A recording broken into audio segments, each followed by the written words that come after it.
I never thought silence could be a weapon. For most of my life, I thought strength was in what you said, in the stands you took, in the arguments you won. But I was wrong. The most powerful thing I ever did was say nothing at all. I just let the silence grow, let it fill the space between us until it became a wall they couldn't break down. And by the time they heard the echo of their own greed, it was already too late. I was gone. It started, as these things often do, with a lie wrapped in the veneer of love. A Sunday dinner. My son, Marcus, and his wife, Chloe, had come over to the penthouse. My penthouse. The one that sat atop the Vance building, the red brick heart of a business my late husband, Arthur, and I had bled for. Downstairs, 6 floors of artisans crafted the finest leather goods in the city. Upstairs was my home. My sanctuary. The place where the scent of worn leather and linseed oil was baked into the walls. That evening, the air was filled with the aroma of roast chicken and rosemary. My granddaughter, Lily, was showing me a drawing she'd made in school, her small hands smudging the crayon colors. She was the light in my life, the one pure thing in a world that was getting complicated.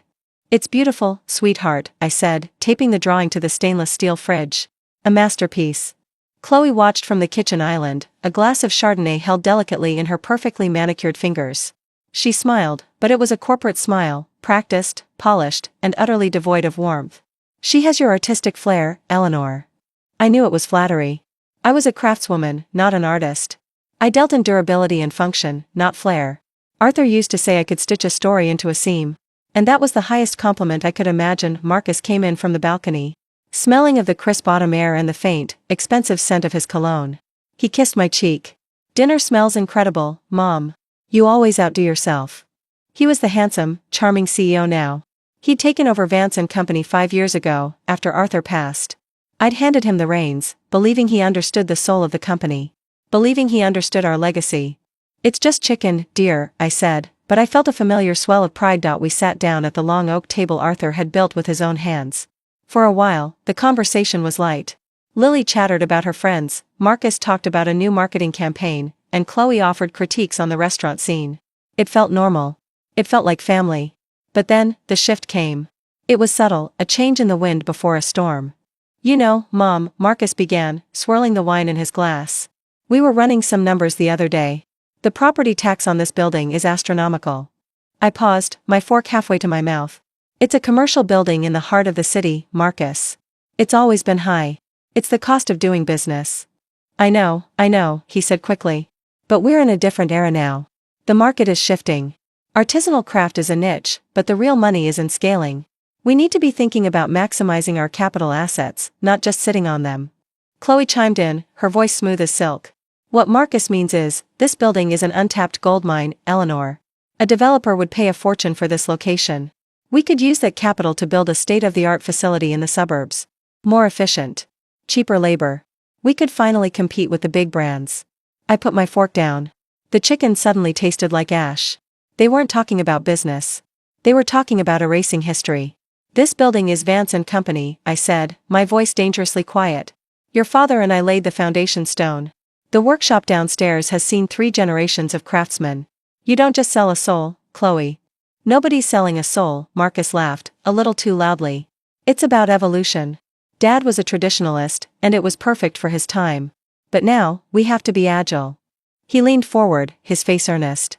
"Think about it, Mom. You wouldn't have to deal with the noise, the city traffic. We could find you a beautiful, modern condo. Secure. Easy to manage. Something more? Appropriate for this stage of your life. Appropriate for my age." The words hung in the air, dripping with condescension. As if I were a relic to be managed. An old piece of furniture to be moved into a more convenient room. Lily, sensing the tension, looked from face to face, her brow furrowed. "But Grandma's house is the best," she said quietly. "It smells like Grandpa." Chloe quickly patted her hand. "And you'll visit Grandma in her new house, sweetie. It will be just as nice." Her eyes met mine over Lily's head, and in them, I saw it all. This wasn't a new idea. This was a plan. A well-rehearsed, carefully orchestrated plan they were now putting into motion. I didn't argue. I didn't raise my voice. I just smiled faintly and said, "I'll think about it." After they left, the silence in the penthouse was deafening. The lingering scent of Chloe's perfume felt like an invasion. As I was clearing the table, I saw it. Marcus had left his tablet on the armchair. It was sleek and black, a stark contrast to the worn leather of the chair. It chimed with a notification. Normally, I would have ignored it, called him to come get it. But something, a cold, sickening premonition, made me pick it up. The screen lit up with a preview of an email. My blood ran cold. It wasn't from a colleague or a supplier. It was from a name I recognized, one of the biggest, most ruthless real estate development firms in the country. And the subject line was a punch to the gut. Final offer, Vance Building Acquisition. My hand trembled as I tapped the screen. I felt like a trespasser, but this was my life, my home, my legacy. I had a right to know. The email was dated that very afternoon. It was a formal offer, a staggering 8-figure number that made my head spin. But it was the language that truly broke me. As per our discussion, the offer is contingent on the full vacancy of the building, including the residential penthouse, within 90 days of closing. Our demolition and redevelopment schedule is aggressive. Demolition, they weren't planning to sell the business. They were planning to sell the building out from under it, take the cash, and leave nothing but a pile of rubble where Arthur's dream once stood. And my home? My home was just a contractual obligation to be cleared out. A box to be checked, attached to the email was a file. I clicked on it. It was a glossy, 3D architectural rendering. A towering glass and steel skyscraper with a corporate logo I didn't recognize. The title at the bottom read, "The Apex Tower at Vance Square." They were going to erase our name. Erase everything. I didn't cry. I didn't scream. A strange, glacial calm settled over me. The woman who had served them roast chicken an hour ago was gone. In her place was someone else. Someone colder, clearer. The woman who had built a company with her bare hands and knew that sometimes, to save your creation, you have to be just as ruthless as those who seek to destroy it. I placed the tablet back on the chair, exactly as I'd found it. I finished cleaning the kitchen. But as I stood looking out over the glittering city lights from my window, I wasn't just looking at the view. I was scouting the battlefield. The war had been declared, and they didn't even know I'd found the battle plans. The morning after felt different. The light filtering through the large industrial windows of the penthouse seemed harsher, revealing dust motes dancing in the air that I'd never noticed before. The familiar scent of leather from the workshop below wasn't comforting anymore. It smelled like something endangered. Every object in my home, every piece of furniture Arthur and I had chosen, now felt like an artifact in a museum that was scheduled for demolition. My first call wasn't to Marcus. It was to David Chen. David had been Arthur's lawyer, then our company's, and, most importantly, our friend for over 40 years. His voice was exactly what I needed to hear, calm, measured, and sharp as a tack. "Eleanor," he said, the warmth in his voice immediate. "It's been too long. Is everything all right?" "No, David. It isn't," I said, and for the next 20 minutes, I laid it all out. The Sunday dinner. The talk of unlocking capital. The tablet. The email from the developer. The architectural renderings for a soulless skyscraper where our life's work stood. I left nothing out. He was silent for a long moment when I finished. I could hear the faint sound of him tapping a pen against his desk. "The vultures," he finally said, his voice laced with a cold anger that mirrored my own. "I always worried Marcus didn't have his father's soul, but I never imagined this. Okay, Eleanor. No more reacting. From now on, we act first. Can you come to my office this afternoon?" Walking into David's office felt like stepping back in time.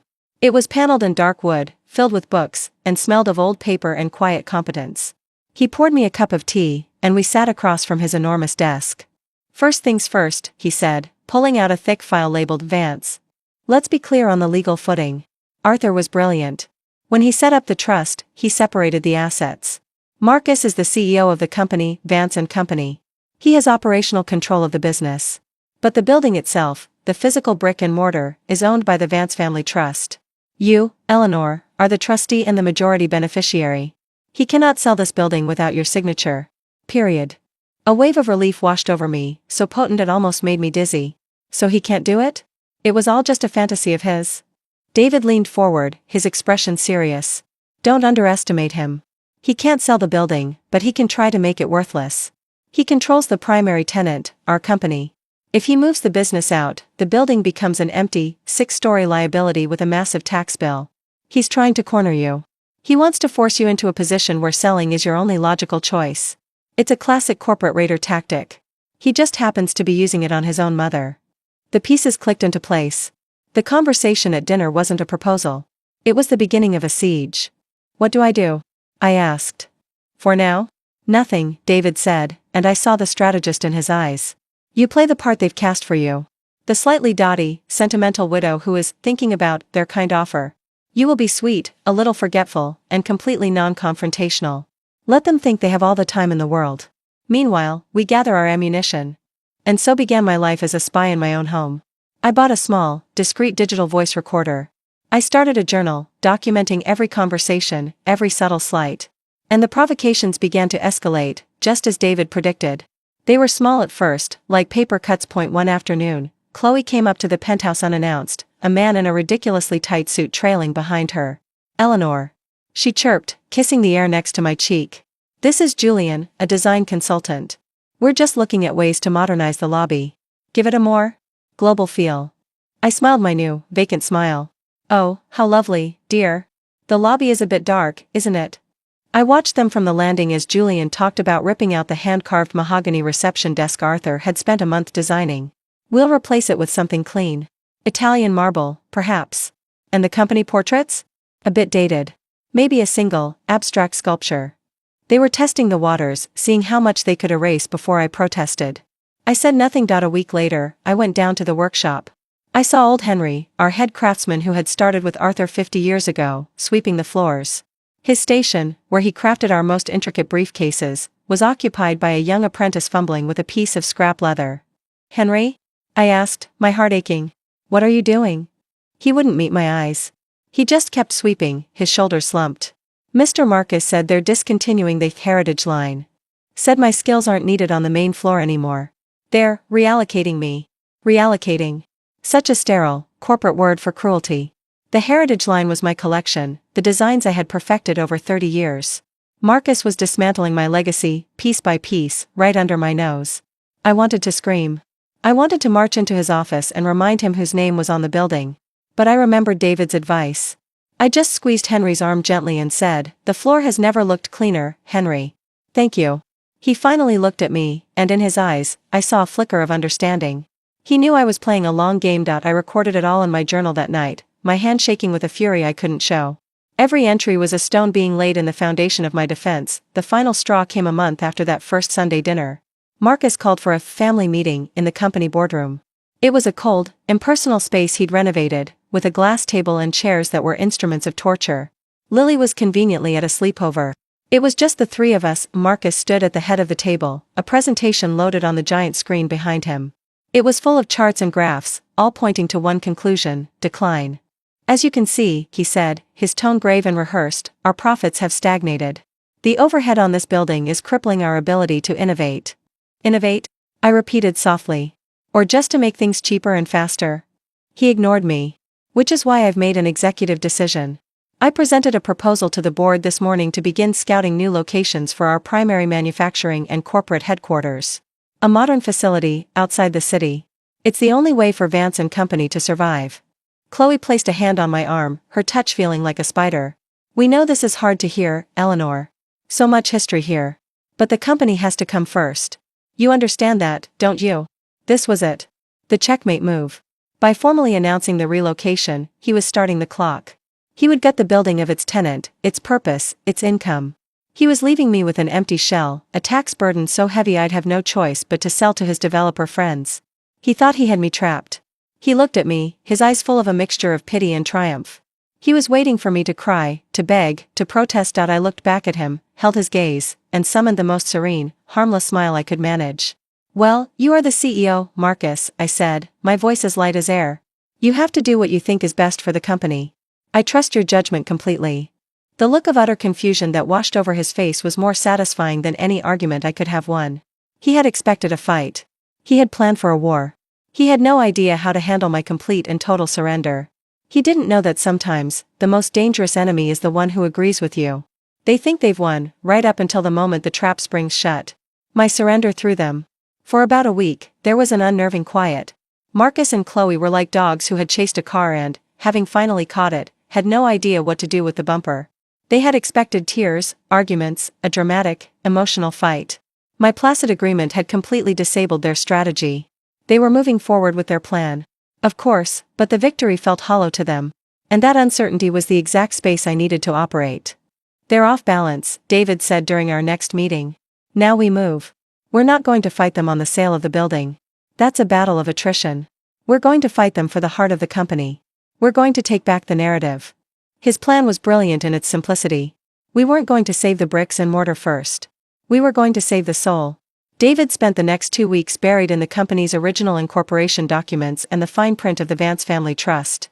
What he found was a legal masterpiece crafted by my Arthur. Marcus had control over the company's operations, yes.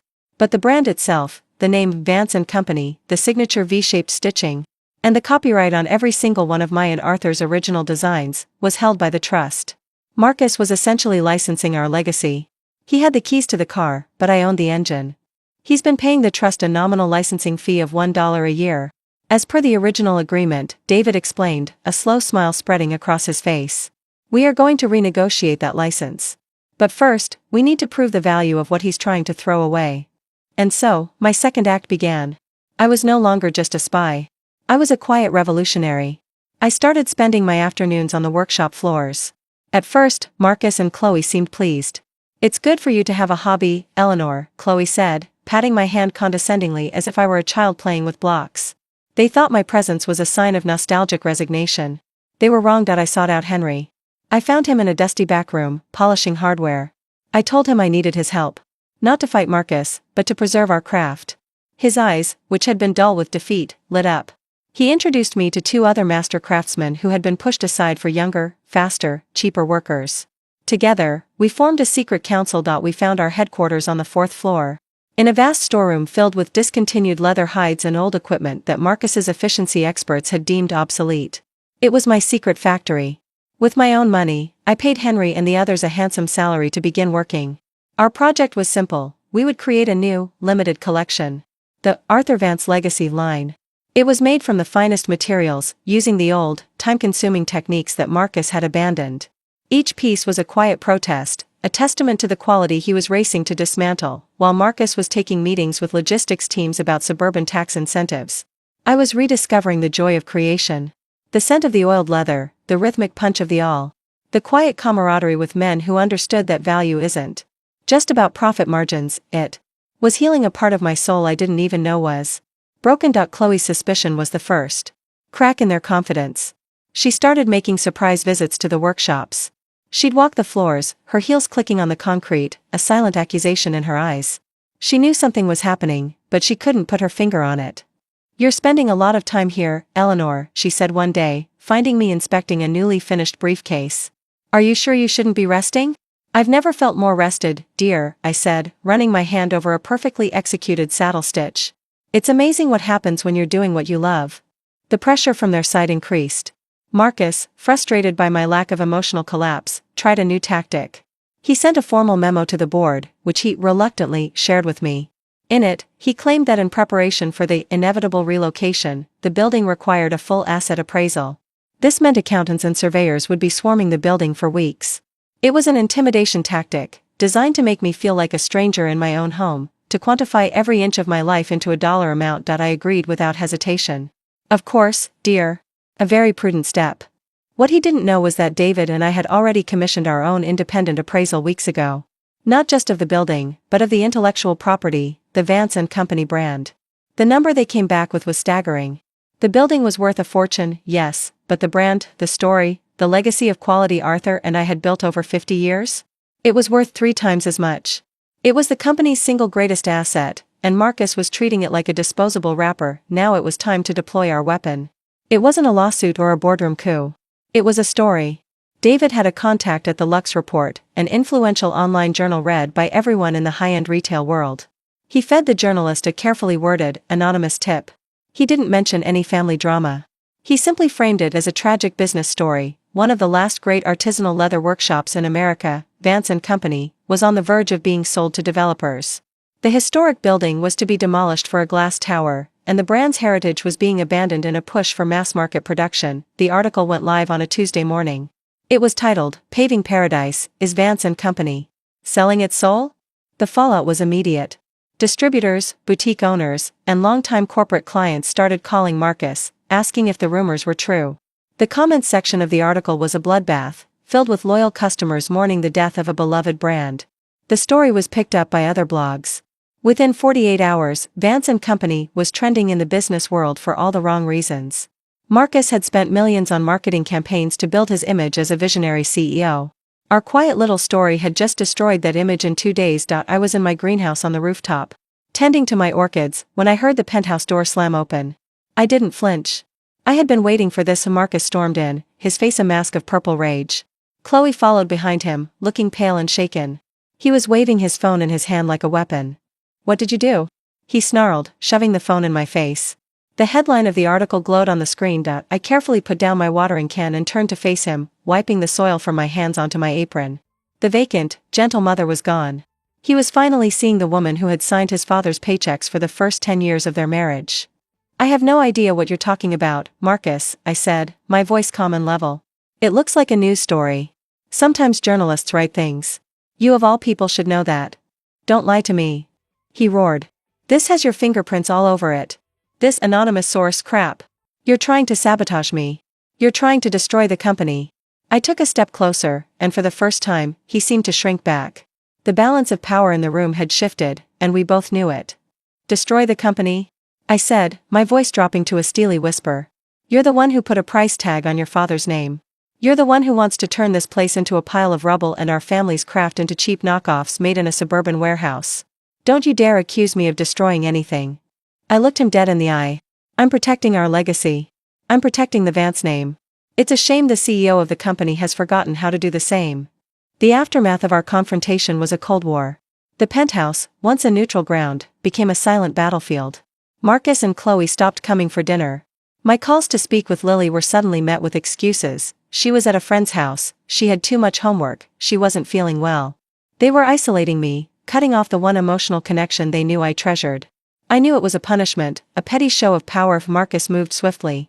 As I had anticipated, the day after our fight, I found the access elevator to the workshop floors required a new key card. A memo had been circulated to all staff, signed by Marcus, citing new security protocols to protect proprietary designs. I was officially barred from my own company's heart. He then sent a cease and desist letter, drafted by a high-priced corporate law firm, accusing me of unauthorized use of company materials and potential corporate espionage. He was trying to bury me in legal threats, to scare me into submission. He thought he had trapped me, locking me in my ivory tower. But he was too late. The night of our argument, knowing what was coming, Henry and I had worked with our small team until dawn. We carefully packed every finished piece of the Arthur Vance Legacy collection, 12 briefcases, 5 travel bags, and a handful of exquisite wallets and portfolios, and had them discreetly moved by a private courier to a secure, climate-controlled storage unit David had rented under a shell corporation. Marcus had locked the door to an empty stable. "He's playing checkers while we're playing chess," David said when I showed him the legal letter. "Let him. His next move will be personal. Be ready for it." David was right. The next phase of their attack wasn't on the business. It was on me. Whispers started. A cousin called me, her voice dripping with false concern, saying she'd heard I wasn't myself lately. An old friend from the club mentioned that Chloe had expressed deep worry about my erratic behavior. They were building a narrative, brick by brick, painting me as a bitter, unstable woman incapable of making rational decisions. Their goal was clear, to challenge my position as trustee of the Vance Family Trust. They weren't just trying to take my home and my company's soul anymore. Now, they were trying to take my mind. It was during this time that Lily became my unwitting spy. One evening, the private line in my study rang. It was a number I didn't recognize. When I answered, it was her, whispering, "Grandma? It's me. I'm using Sarah's phone." Her voice was small and scared. "Mom and Dad were fighting. Dad was yelling about some article. He said you were trying to ruin him because you were mad that he was more successful than Grandpa." My heart broke, not for me, but for this child caught in the toxic fallout of her parents' greed. "And Mommy said," she continued, her voice trembling, "that they had to talk to a judge to protect the family from you. She said you're not well, Grandma. Are you sick?" "No, my darling," I said, my own voice thick with emotion. "I am not sick. I am fighting. There's a difference." "I miss you," she whispered. "I miss you too, sweetheart. More than you know." After that call, I knew we couldn't wait any longer. We had to change the conversation, and we had to do it publicly. David and I put our plan into motion. We booked a prestigious art gallery in the city's most exclusive district. We sent out embossed invitations to a select list of 100 people for a private exhibition celebrating the founding craft of Vance & Company. The guest list included the journalist from the Lux Report, top buyers from luxury retailers, influential fashion bloggers, and the city's most prominent patrons of the arts. The bait was the Vance name. The hook was the mystery. The night of the exhibition was electric. The gallery was stark white, allowing the deep, rich tones of the leather pieces to command the room. Each of the 20 items was displayed on a simple pedestal like a piece of sculpture, lit by a single, soft spotlight. Next to each one was a small card, not with a price, but with the name of the craftsman who had made it and the hours it took to create. I stood near the back, watching people's reactions. I saw their surprise, then their reverence. They ran their hands over the flawless surfaces. They examined the intricate stitching through jeweler's loops we provided. They inhaled the rich scent of the vegetable tanned leather. They weren't just looking at products. They were witnessing a philosophy. The journalist, a sharp woman named Catherine, found me by the champagne bar. "Eleanor," she said, her eyes alight with understanding. "The anonymous source, I presume? This is a bold move." "This isn't a move, Catherine," I replied calmly. "It's a reminder. A reminder of what the Vance name is supposed to stand for." Buyers were buzzing. I overheard the head of menswear for a world-famous department store talking to his assistant. "This is the real thing," he said, gesturing to a briefcase Henry had spent 80 hours on. "This is what the market is starving for. Authenticity. Story. I haven't seen this level of quality in 20 years. Find out who is representing this collection. I want to place an order." By the end of the night, we had a folder thick with business cards and tentative orders totaling a figure that would have been a rounding error for Marcus's mass-market dreams, but was a powerful proof of concept for us. We had proven that true quality still had immense value. The next morning, the follow-up article in the Lux report went live. The headline was a killer. "Vance & Company isn't dead. It was just hiding in plain sight." The article celebrated the surprise collection, calling it a masterclass in heritage craft and questioning the wisdom of the current CEO's push to abandon the very principles that made the brand a legend. It positioned me not as an erratic old woman, but as the guardian of the brand's sacred flame. Marcus wouldn't have seen the article. He was too busy in meetings with his lawyers, trying to build a case against his mother's sanity. He wouldn't have seen the industry buzz on social media. His first inkling that the war had turned against him came at precisely 10:00 a.m. when a courier delivered a letter to his desk. It was from David's law firm, addressed to him as CEO of Vance & Company. It was not a lawsuit. It was a business proposal. The letter formally notified him that, due to his recent actions which had demonstrably damaged the brand's reputation and violated the spirit of their agreement, the Vance Family Trust was exercising its right to terminate his $1 a year licensing agreement for the use of the Vance & Company name, logo, and all heritage designs, effective in 90 days. It then offered him a solution. The trust was prepared to offer a new, exclusive licensing agreement to his company. The terms, however, were not negotiable.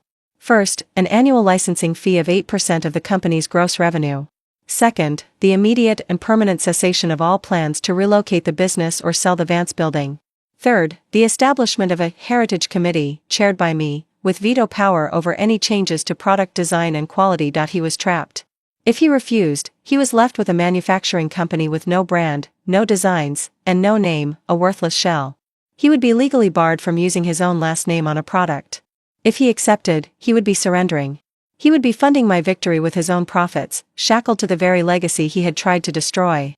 I had taken his greatest weapon, the company, and turned it against him. I imagined him sitting there, in his cold, glass-walled office, the letter in his hand. The charming, visionary CEO, finally and completely outmaneuvered. The war wasn't over, but the decisive battle had just been won. And I hadn't had to raise my voice once. He didn't storm in this time. He didn't roar. He arrived at my door 2 days later, looking like a man who hadn't slept in a week. The arrogance was gone, replaced by a hollowed-out exhaustion. Chloe wasn't with him. It seemed the we he had so often spoken for had dissolved now that their plans were in ruins. He walked into the living room and sank into the leather armchair he'd left his tablet on just a few months before. It felt like a lifetime ago. He stared at his hands for a long moment before speaking. "The board held an emergency meeting this morning," he said, his voice flat and devoid of emotion. "The developer has officially withdrawn their offer, citing brand instability. Our biggest retail partner is threatening to pull their spring collection. The bank is calling about our credit line." He recited the list of disasters like a man reading an obituary. His own. "I see," I said, pouring him a glass of water, which he ignored. He finally looked up at me, his eyes searching my face for something, pity, regret, a crack in my resolve. "I don't understand, Mom. Why? Why go to all this trouble? Why humiliate me like this? You could have just said no." I sat down in the chair opposite him, the space between us feeling like a canyon. "You didn't give me the option of no, Marcus," I said, my voice gentle but firm. You gave me the illusion of a choice while you had demolition permits and architects' renderings waiting in your inbox. You tried to manage me like a problem, to handle me until I signed on the dotted line. You didn't want my opinion. You wanted my signature. I was trying to build a future. He insisted, his voice rising with a familiar flash of self-pity. To make this company bigger than Dad ever dreamed. Your father never dreamed of being bigger, I corrected him. He dreamed of being better. There's a difference. You saw his legacy as a foundation you could sell for scrap. I see it as the very thing that holds this company up. You didn't see the value in our name, so I had no choice but to remind you of its price. He slumped back in his chair, defeated. The fight was gone. The licensing fee? 8%. It will cripple us. No, I said simply. It will discipline you. It will force you to create products worthy of the name you're paying for. He knew he had no other move. A legal fight would be ruinously expensive and, as his own lawyers had likely told him, he would lose. He would be exposed as the CEO who had tanked his own company's reputation. The letter wasn't an offer. It was his only lifeline. The signing took place a week later in the old boardroom. Marcus had his lawyer, I had David. The air was thick with unspoken words. Marcus looked thin, diminished. He didn't look at me as he signed the stack of documents that effectively handed control of his company's soul back to me. When it was done, he stood up, shook David's hand stiffly, and walked out without a word. The weeks that followed were a quiet revolution. The for sale rumors vanished. The Heritage Committee was formed, with me as chair, and Henry as my lead advisor. Our first act was to officially reinstate the Heritage line and to fund the Arthur Vance Legacy collection as the company's new flagship offering. The young, fast workers Marcus had hired were paired with the master craftsmen for intensive training. The focus shifted from speed and volume back to quality and skill. I didn't fire Marcus. I didn't want revenge. I wanted restoration. He remained CEO, but he was a king in a gilded cage. He now had to present his marketing budgets to me for approval. He had to watch as I walked the workshop floors, not as a visitor, but as the final word on quality control. It was a humbling, daily education in the principles he had tried so hard to forget. My relationship with Lily was the first thing I rebuilt. She began visiting on weekends again, brought by a car service instead of her parents. We didn't talk about the fight. Instead, we baked cookies. We worked in the rooftop garden. We went through old photo albums, and I told her stories about her grandfather, about the early days when the workshop was just 2 rooms and a wild dream. One afternoon, she looked up from a photo of a young Arthur and me, covered in sawdust and laughing. "You saved Grandpa's house," she said. "And yours, one day," I replied. That was all that needed to be said. Months passed. Spring turned to summer. The company, against Marcus's grim predictions, stabilized. The buzz from the exhibition had created a waiting list for the legacy line. And our traditional products saw a resurgence in interest as the story of our renewed commitment to quality spread. One evening, I was on the main workshop floor, watching Henry show a young apprentice a difficult stitching technique. The setting sun cast long shadows through the tall windows. It was peaceful. I heard footsteps and turned to see Marcus standing there. He was watching the apprentice's hands with an intensity one hadn't seen in him since he was a boy learning at his father's side. He didn't apologize.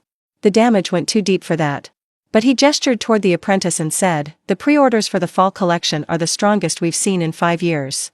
The flagship store in London wants to double their order of the legacy briefcases." It wasn't an olive branch. It was a simple statement of fact. A concession. An acknowledgement that my vision, Arthur's vision, was not just sentimentally valuable, but commercially viable. I just nodded. "Good. Make sure they have the inventory to meet it." He nodded back and walked away. The canyon between us was still there, but for the first time, it felt like a bridge might one day be possible. Not a bridge of forgiveness, perhaps, but one of mutual respect. That night, I stood at my window, looking down at the lights of the workshop, where a small night crew was still working. The building was safe. The legacy was secure. I hadn't lost a son, but I had let go of the illusion of the son I thought I had. In his place, I had found something else, myself. A woman who had been underestimated and nearly erased, but who had fought back not with rage or fury, but with a quiet, unshakable belief in the value of a life well built. I had won my war not by destroying my enemy, but by reminding him of who he was supposed to be. And in the newfound silence of my home, that felt like the only victory that ever mattered. Thank you for joining me for Eleanor's incredible story. Her battle wasn't just for a building, but for her entire life's work, her dignity, and her legacy. What did you think of the way she handled the situation? Have you ever had to fight for something you deeply believed in, even against the people you loved? I'd be honored to read your thoughts and any similar stories you might want to share in the comments below. Your experiences truly enrich this community. If this story resonated with you, please show your support by clicking the like button. It makes a huge difference and lets me know you'd like to see more thoughtful dramas like this one. And of course, don't forget to subscribe to the channel and ring the notification bell, so you never miss out on our next story. In a world that can often be loud and chaotic, may you find the strength to protect your own peace and honor your own story. Wishing you hope and a quiet, steady calm after any storm you may be facing.